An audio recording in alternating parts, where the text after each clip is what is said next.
দিল্লিতে বাংলাদেশ হাইকমিশনে হামলার চেষ্টা নিয়ে ভারতের দেওয়া প্রেস নোট পুরোপুরিভাবে প্রত্যাখ্যান করছে বাংলাদেশ।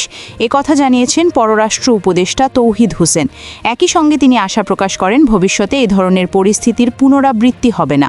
রোববার ২১ ডিসেম্বর পররাষ্ট্র মন্ত্রণালয়ে সাংবাদিকদের সঙ্গে আলাপকালে তিনি এসব কথা বলেন। পররাষ্ট্র উপদেষ্টা বলেন, বাংলাদেশ হাইকমিশন কূটনৈতিক এলাকার গভীরে অবস্থিত। এটি কোনোভাবেই কূটনৈতিক এলাকার প্রান্তে বা বাইরের স্থানে নয়। তার ভাষায় ২৫ জনের একটি চরমপন্থী সংগঠনের সদস্য এত দূর পর্যন্ত কিভাবে আসতে পারল, এই প্রশ্ন থেকেই যায়। এর অর্থ হলো তাদের আসতে দেওয়া হয়েছে। তিনি আরও বলেন, হামলাকারীরা সেখানে শুধু কোনো একক ঘটনার প্রতিবাদ জানায়নি, বরং আরও উস্কানিমূলক বক্তব্য দিয়েছে।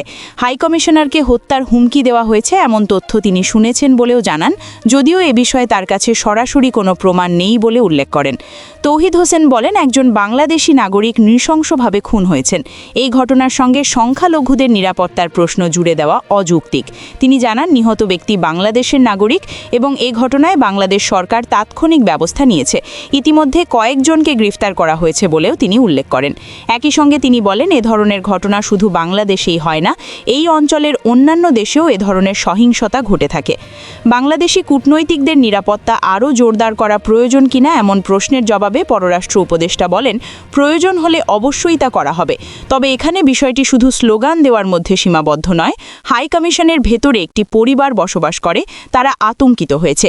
তাই আমি মনে করি নিরাপত্তা নিশ্চিত করা ভারতের দায়িত্ব। এই বক্তব্যের মাধ্যমে দিল্লিতে বাংলাদেশ হাই কমিশনের নিরাপত্তা ঘাটতি নিয়ে ভারতের ভূমিকার দিকেই স্পষ্টভাবে ইঙ্গিত দেয় ঢাকা।